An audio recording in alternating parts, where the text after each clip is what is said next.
Atyo बच्चों गोडिक सबक पोर topic पोर यम bro यह होग पूर लोड गसित कहीं यह छोन मज बार बार वह परो यथ अड़िस मज परो वह बाकी परो यथ मज यथ टॉपिकस मज परो बाकी हन यथ परान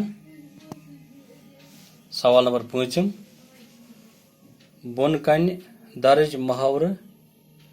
करियुक जुमलन मज इस्तेमाल अख मुहावर जड़ कड़े जड़ कड़न गो ये कस नफर दपान अमिस हसा कड़क जड़ बिना मुआवजो अमिस काम करनावान अमिस काम हेवान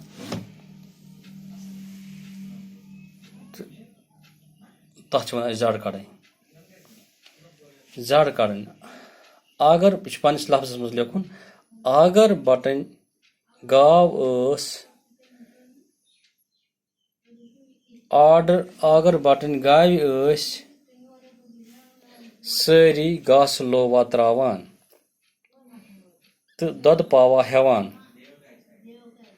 तो जड़ा कड़ान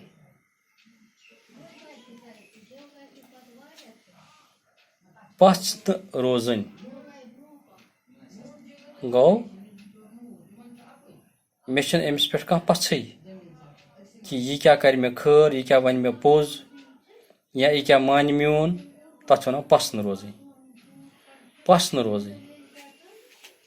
बद्री नाथन हुक्मनामन पेठ न लूकन पछ रोजमुज क्या तम सद हुक्मनाम लूकन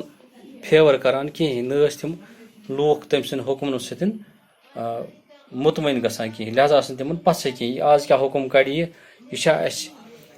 मुवाफिक यह मुवाफिक त्रेयम द्राग वथुन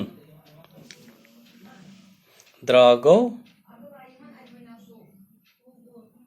कि ये कहत वनान येल खेन चन चीज गसन सारी खत्म महिया रोजन न कह लूक मरन बच दाद तथ वन द्राग वथुन पन्निस लफ्ज़स मज पन्निस जुमलस मज कर इस्तेमाल गोडनिकिस जंग अजीमस मज हेचान कशीर द्राग वथुन ये गोडुक जंग अजीम गो मुल्कई जंग गो वर्ल्ड वार गो तथ मज हेचान द्राग वथुन तमाम चीज गई द्रजर गो खेन चीज गई गब गई खेन चीज बाजरस मज रोज न कह सेजर गछुन गो हंग मंग कह काम गई हंग मंग कह काम गई अत वन सेजर गछुन ये द्राव कह वत पकान पकान अत तुलन रोपये सात पथर दपान अमिस कोर कुदरतन सेजर ये अमिस म्यूल यह गो कुन काम वराई गो अमिस सेजर कुन मेहनत वराई सेजर गछुन येल कांसि हंग मंग कुन कारस मज सेजर छु गछान दपान यह कोर कुदरतन दपान यह हसा कोर कुदरतन वह ब्या 5 खजल गछुन गो शर्मंदगी गई बशीर गो खजल येल तम किराय दिन खतर चंदस अथ त्रो बे बूझो एक फिर खजल गसन गो अत पन्निस जुमलस मज इस्तेमाल करित बशीर गो खजल येल तम किराय दिन खतर चंदस अथ त्रो तत चंद खाली तत द्राव तमिस चंद मज कहें गो खजल गई शर्मंदगी तमिस। लिहाजा मकलो अस आज यह सवाल जवाब लिखित बाकी परो अस पगह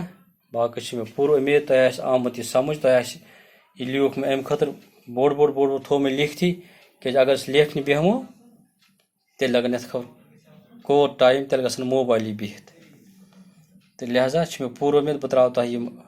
असाइनमेंटस मज इथे कन लिखित तो तुम तुलियो यम अगर कुन जाए कह प्रॉब्लम बास मे गस मैसेज मज लिखुन वन बाकी धन्यवाद।